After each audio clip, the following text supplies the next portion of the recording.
Bonjour et bienvenue à ce coaching axé sur le désir sexuel féminin. J'ai toujours dit, une femme sexuellement florissante et épanouie peut détruire ou construire toute une civilisation. Qui est alors une femme sexuellement florissante et épanouie? Une femme sexuellement florissante et épanouie, c'est celle qui peut atteindre plusieurs orgasmes pendant chaque rapport sexuel, que ce soit en solo, que ce soit en couple. Le désir sexuel en soi est une disposition à donner et à recevoir une nouvelle expérience sur le plan sexuel. Le désir sexuel est une question d'ouverture et de coopération. Le désir sexuel ne devrait jamais être manipulé, supplié ou exigé.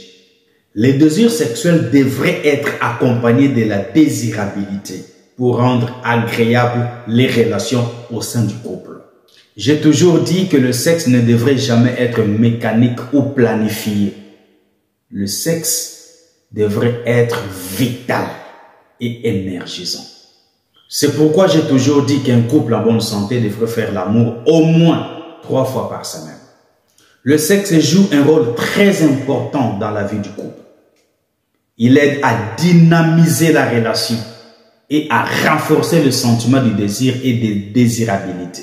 Le désir, c'est ce que l'on reçoit et la désirabilité, c'est la disposition à offrir du désir. C'est pourquoi j'ai toujours dit qu'à côté du désir, devait s'appliquer la désirabilité. La qualité du sexe est définie aussi par l'affection, la communication et l'intimité au sein du couple. Si on m'avait demandé de définir le désir sexuel, je le définirais comme un sentiment de chercher la satisfaction dans les rapports sexuels. Il est le premier élément du mantra sexuel, à côté du plaisir, l'érotisme et la satisfaction. Ces 4 éléments conduisent à une jouissance pure et simple, s'imprimant ainsi dans la mémoire, dans l'esprit et dans le corps du couple. Malheureusement, certains facteurs psychosociaux peuvent faire obstacle à une si véritable expérience sexuelle.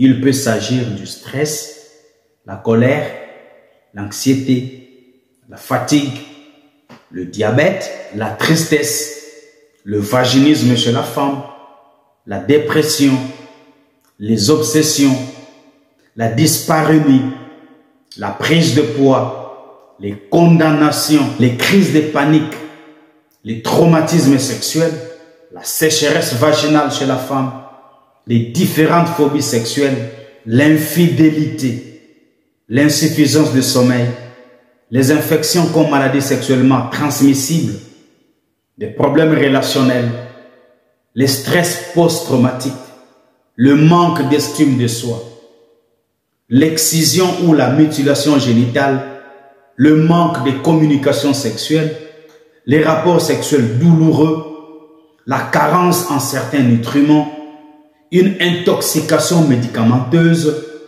la dysfonction érectile du partenaire et aussi de relations sexuelles sans consentement, ce que nous appelons viol conjugal. Devant une telle situation, les psychothérapeutes sont censés évaluer à la fois l'esprit et le corps de sa cliente. Et aussi tenir compte des facteurs psychologiques, biologiques et sociaux dans lesquels vit sa cliente. Voilà tout pour aujourd'hui. Appliquez ces choses et prenez très bien soin de vous. Au revoir.